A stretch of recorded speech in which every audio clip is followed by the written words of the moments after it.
These are some of your guardian angels when every second counts. But first, they need to get to you.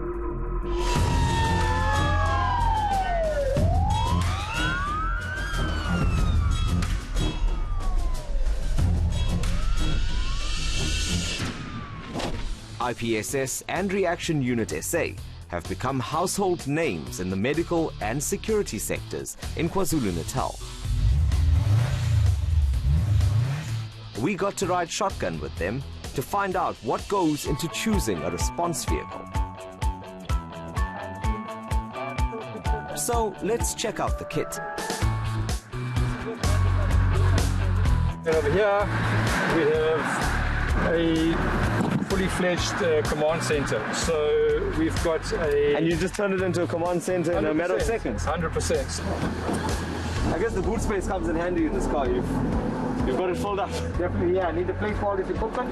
As you can see, I have my bulletproof jacket here with multiple magazines, handcuffs, and all other equipment that I would need to detain a suspect or respond to a high-risk complaint. How important is the role of your car, your response vehicle, in the work that you do? No, it's very important. It's an absolute asset. It's a tool. Our staff is our most important thing for us, and second to that would be the vehicles we're driving. Without that, we cannot do what we do at the moment. I think it's the most important tool in our operation. A good response vehicle, a fast response vehicle, will get you to the scene much quicker. Minimizing the response time could save lives. And when we buy these vehicles, we look for vehicles that all-wheel drive, four-wheel drive as well, so we can increase our recovery rate. A lot of our vehicles that are hijacked and stolen are taken by rural areas, and most response and law enforcement would normally give up where the tarmac ends. With 4x4 off-road vehicles, we continue to track until we locate and recover these vehicles.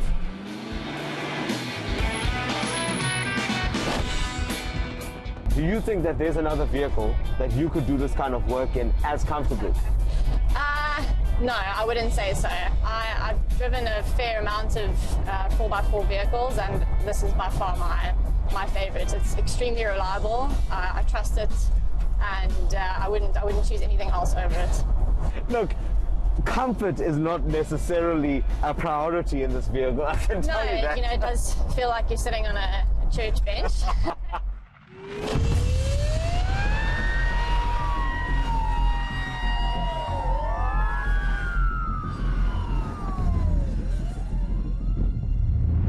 Paul's been through a lot of cars before settling on the Volvo.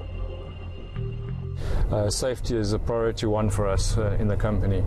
And also we live in the North Coast area where we don't drive on highways every day.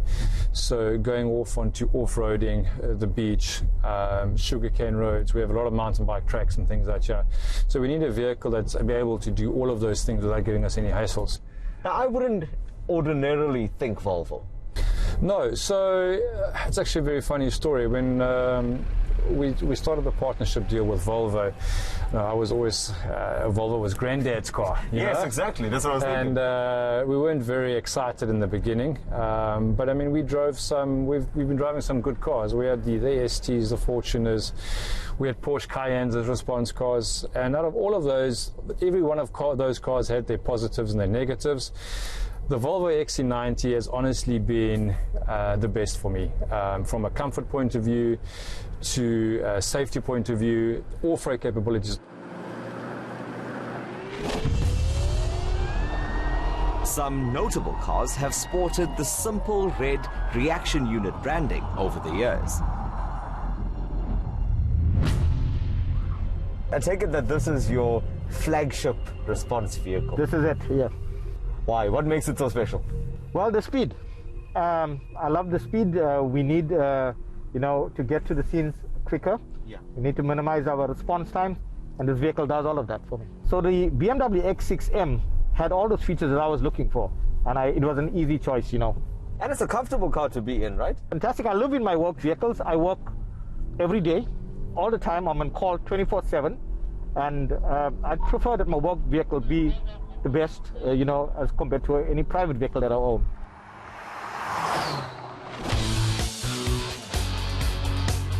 Kim's needs as part of the IPSS medical rescue team are a bit different.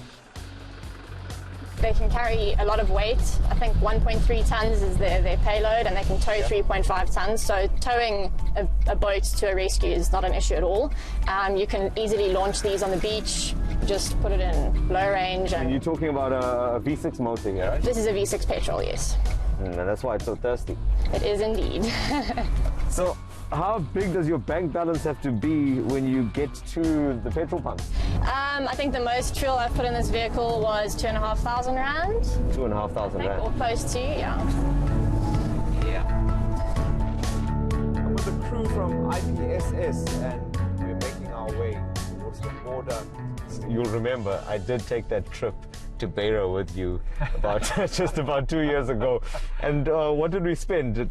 20, 30 hours in this car? Yeah, 100%. And we spent, and I mean, the road there, you knew what the road was like. I mean, cyclone just hit us. I mean, and it was still, we got out and we were able to walk, We saw some of the other chaps getting out the vehicles. That's right. Hunchbacked. The BMW X6M, like Reaction Unit SA's Ford Mustang and Subaru Impreza, are also used in vehicle tracking operations. The one that sticks out is a BMW M3 that was stolen. It was an extremely fast vehicle. I managed to track the vehicle into Kwamashu, and a high-speed chase ensued. The driver was traveling at approximately 240 kilometers an hour in that M3. Yes. And I was, keeping up with him. I eventually recovered the vehicle. It was just an exciting chase. There was no struggle to keep up with that. There was no struggle at all, The chase eventually took me into a rural area. This vehicle stuck on the road. I was impressed with the chase, and obviously bagged an arrest and a recovery. The right response car can go just about anywhere and do just about anything. But sometimes you might need something a little faster.